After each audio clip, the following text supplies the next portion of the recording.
بسم اللہ الرحمن الرحیم۔ خواب میں سورج کا دیکھنا۔ اگر کوئی شخص خواب میں یہ دیکھے کہ اس نے سورج کو آسمان سے پکڑا ہے یا اپنی ملکیت میں لیا ہے، تو اس کی تعبیر یہ ہوگی کہ وہ سربراہی یا بزرگی پائے گا، یا سربراہ یا بادشاہ کا دوست یا مقرب ہوگا۔ اور اگر یہ دیکھے کہ وہ خود آفتاب ہو گیا ہے یا یعنی سورج ہو گیا ہے خود، تو اس کی تعبیر یہ ہوگی کہ وہ سورج کے اندازے کے مطابق بادشاہ ہوگا، یعنی سربراہ ہوگا۔ اگر وہ سربراہ کے اہل خانہ سے نہ ہو تو پھر وہ اپنی ہمت کے برابر بزرگی اور حشمت پائے گا۔ لیکن اگر کوئی شخص یہ دیکھتا ہے کہ وہ سورج سے جنگ کرتا ہے، لڑائی کرتا ہے، تو اس کی تعبیر یہ ہوگی کہ وہ سربراہ سے یا بادشاہ سے یا اس ملک کا جو بڑا ہے اس کے ساتھ جنگ اور خصومت کرے گا۔ لیکن اگر کوئی شخص یہ دیکھ لے کہ سورج کی جگہ چاند ہو گیا ہے، یعنی چاند قائم ہو گیا، سورج تھا لیکن وہ چاند میں تبدیل ہو گیا، تو اس کی تعبیر یہ ہوگی کہ وہ سربراہ بنے گا، بادشاہ بنے گا، اور اس کی سلطنت جو ہے برقرار رہے گی۔ اگر یہ دیکھے کہ وہ سورج سے روشنی لیتا ہے، نور لیتا ہے، تو اس کی تعبیر یہ ہوگی کہ وہ بڑے جو بادشاہ ہے، دوسرا سربراہ ہے، اس سے وہ ملک لے لے گا۔ اور اگر یہ دیکھے کہ اس نے سورج کو پکڑ لیا ہے لیکن آسمان سے نہیں، اور اس کی شعاع اور نور بھی نہیں ہے، یعنی آسمان سے بھی نہیں ہے سورج، کہیں اور دیکھا ہے، اور اس میں جو ہے نور بھی نہیں ہے، روشنی بھی نہیں ہے، اور وہ تاریک ہے، تو اس کی تعبیر یہ ہوگی کہ وہ غم سے نجات پالے گا، جو غم وغیرہ ہے اس سے وہ نجات پالے گا۔ اور یہ دیکھے آفتاب سیاہ ہے اور اپنی جگہ پر بھی نہیں ہے، تو اس کی دلیل یہ ہوگی کہ جو بادشاہ ہے وہ اپنے کاموں میں جو ہے محتاج ہوگا، اپنے کاموں میں محتاج ہوگا۔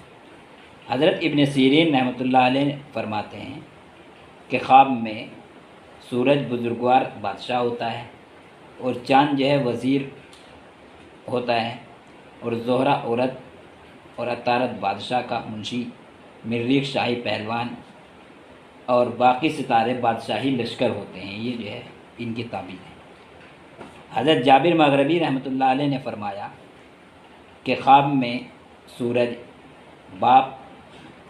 اور چاند ماں اور باقی ستارے جو ہے بھائی ہوتے ہیں۔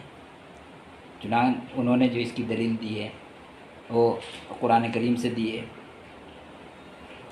جیسے کہ نام وہ حضرت یوسف علیہ السلام کے قصے میں آیا ہے، وہاں سے انہوں نے جو ہے اس کی تعبیر دی ہے، انہوں نے دلیل دی ہے۔ جیسے انی رأیت احد عشر کوکبا والشمس والقمر رأیتهم لی ساجدین، یعنی میں نے خواب میں 11 ستارے دیکھے اور آفتاب اور چاند کو دیکھا ہے کہ وہ مجھ کو سجدہ کرتے ہیں۔ لیکن اگر کوئی شخص یہ دیکھ رہا ہے جو کمی، زیادتی آفتاب، چاند اور ستاروں میں دیکھ رہا ہے،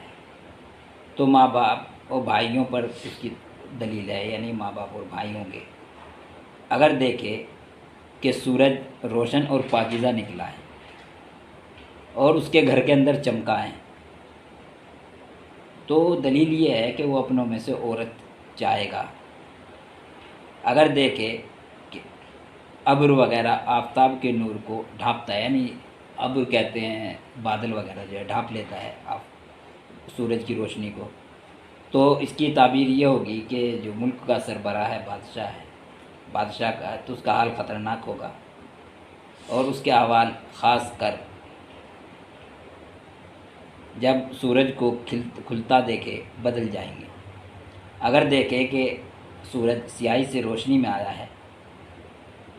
تو اس کی تعبیر یہ ہوگی کہ سربراہ جو ہے بیمار ہو کر شفا پالے گا، یعنی اس کو بیماری سے جو ہے نجات مل جائے گی۔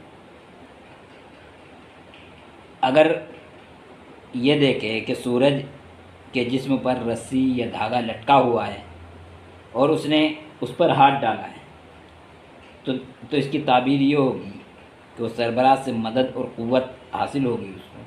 اور اگر دیکھیں رسی ٹوٹ گئی ہے اور وہ گر پڑا ہے تو دلیل ہے کہ بزرگی اور مرتبے سے وہ جو ہے گر جائے گا۔ یہ اس کا پہلا حصہ ہے، اگلا حصہ جو ہے ہم اگلے جو ہے حصے میں جو ہے بیان کریں گے۔ شکریہ دوستو۔